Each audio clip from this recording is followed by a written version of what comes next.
I want to talk a little bit about perfectionism. This has been a core part of my journey of healing and health and liberation over the years, unwinding the layers of perfectionism that I learned growing up, that I was taught by parents and teachers and authority figures, that I began to impose upon myself. In many ways, perfection became a core part of my identity, of who I thought I was supposed to be, of who I thought a good person was. And then that gets really murky with who I actually am, who I actually was. And so as I've been walking this pathway, I've been unwinding that for myself and actively seeking to challenge the ways that perfectionism has shown up for me. And my goodness, there are layers and layers and layers. I've been doing this work for years, and there's a deeper level that I'm starting to tap into of awareness of how perfectionism is just like a subtle little shadow hiding in the background that subconsciously can drive the ship. It can subconsciously direct the way that I'm showing up, the way that I'm holding my body, the choices that I'm making about how to engage with people, the energy I'm coming from in connection. And I think a lot of this is arising for me now because I've been in a massive incubation phase over these last few years. If you've been following my journey, you know that I went through a very deep process of conscious isolation. I was consciously single, and I was also consciously distancing from any form of intimacy to figure out some mechanisms of codependency that had been playing out for me in relationships since I was 15. And they were showing up in romantic relationships, they were showing up in platonic relationships. And I had never taken that space for myself before. And so this year, I've been moving out on the other side of that incubation time period of stepping back into connection, stepping back into relationship.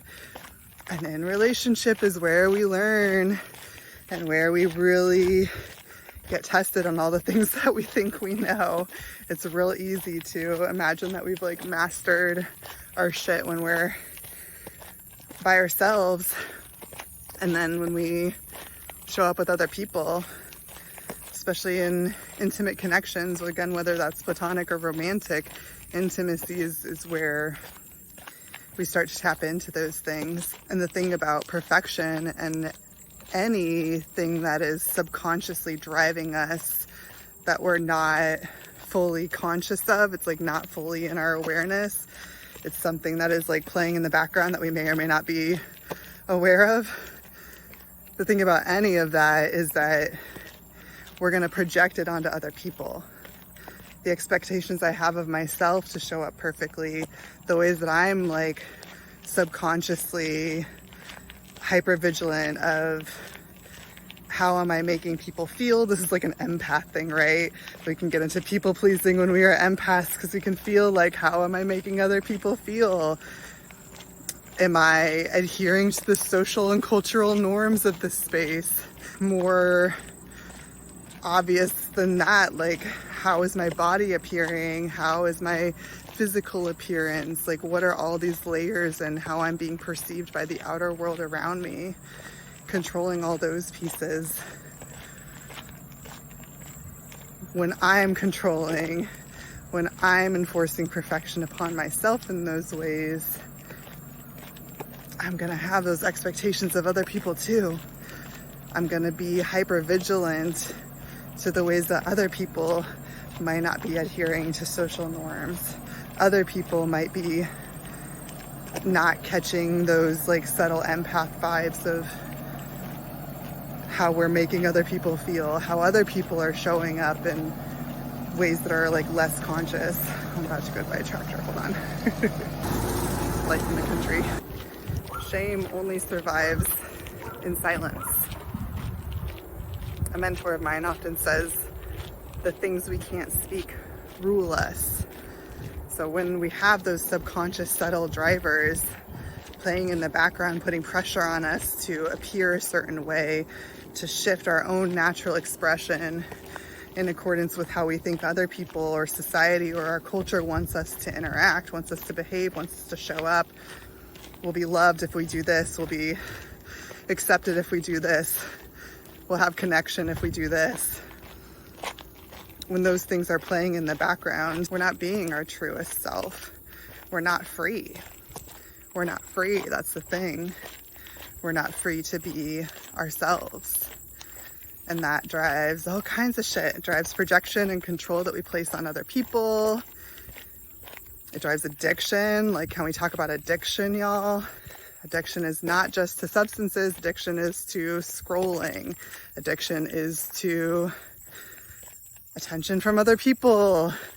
Addiction is to anything that we're using as like a self-soothing coping mechanism because we need a break, we need an escape, we need a vacation from those subtle influencers. It drives isolation. It drives agoraphobia, because if we're putting that subconscious pressure on ourselves that there's a certain way that we need to be in order to get our needs met, like what the hell kind of fun is it to be with other people? It's work to be with other people. It's labor to be with other people. If you feel exhausted after social situations, after social dynamics, after socializing, it is probably because you are putting subconscious pressure upon yourself to be a certain way that is not in alignment with who you truly are. It is probably because perfectionism is ruling some part of you. And the layers are so deep and nuanced because this is so culturally normalized. And what has helped and is helping me as I continue to work this stuff out in the way that it's showing up around me and in these relationships that I'm building is to really walk it back to the root of like, where did this shit come from? Where did I learn that who I was not good enough? Where did I learn that I would be loved and accepted for appearing a certain way versus just like being a fucking human in the world, versus like just like showing up as like my weird, sensitive, imperfect, sometimes messy, sometimes sweaty self, you know? Like, where did we learn these messages? We may have learned these messages directly from people in our lives, but like ultimately what it's rooted in, this is the lens that I come at it with, is it's rooted in colonial culture. It's rooted in the culture that was created. Like, this is the thing about living in the United States and other areas of the world that came from a colonial culture, is like the culture that created this country was founded in surface level appearance. It was not rooted in anything real. It was not rooted in connection or interdependence. It was not rooted in the awareness of what it means to be alive and what it means to be a human in a body living on Earth, which is another form of a spirit in a body. The culture that we come from is like a plastic, fake culture that was created through power and control dynamics. Like, when the colonizers first came from Europe and invaded this land, they targeted the indigenous people that were living here to control and indoctrinate them into who they should be, into this like perfect vision of like, this is who a human should be, who you are naturally, not okay, not normal, like that's evil, that's bad, that's weird, like you're going to be punished for that. Indigenous children put through boarding schools, had their hair cut, they were punished for speaking their natural language, they were not allowed spiritual practices. Like, this is instilled into the cultural fabric of the very creation of this country in so many levels. What was done to indigenous people is just one blatant example. The same thing was done to enslaved Africans who were brought here. And the same thing was done to the white colonizers and the white Europeans who came here too. We too were told, who you are naturally, not good. Don't trust it. Listen to religion, listen to education, listen to the government, listen to police. Don't trust yourself. listen to the authorities and be who they are telling you to be. And so when we are enforcing that on ourselves, when we're enforcing these standards of like, ooh, this natural form of expression, the sweat that's dripping down my armpit right now, like the weird thing that I want to say, or like these like awkward things about my personality, whatever it may be, the pooch of my tummy, like anything that you feel like you need to control or hide in order to show up as perfect or appetizing or lovable to other people, like any natural expression of you that you are stifling, that you are numbing. It's the same mechanism that was used to create this like plastic version of a culture in the first place. Essentially, we are continuing to colonize ourselves. We are continuing to distance ourselves from our most natural, pure expression and trying to turn ourselves into this like narrow little box of who we're supposed to be based on the authority figures and the police and the parents and like all the people who have told us who we should be. We're denying our own innate nature. We're denying our own innate truth. We're denying nature herself when we do this. We're denying nature herself when we do this. And so for me, it helps to look at it from that kind of a perspective, because then I can align my values with like, what kind of culture do I really want to be creating? Because it seems subtle. It seems like I'm just doing this to get my own needs met, but actually I'm creating a culture that's out of alignment. It's out of value with what I truly believe. I don't believe that Indigenous people should have been punished for their spirituality. I don't believe that humans should be shamed for having natural bodily functions. Like, I don't believe that we should be stripped away from a connection with earth and a knowledge that like humans are not separate from nature. I don't believe in any of that. That's not the reality that I want to be reinforcing. That is not in alignment with my value system.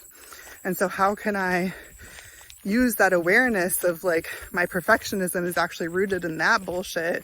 How can I use that awareness to distance myself from the pressure to show up a certain way, the pressure to meet colonial norms and standards, and how I'm appearing to other people?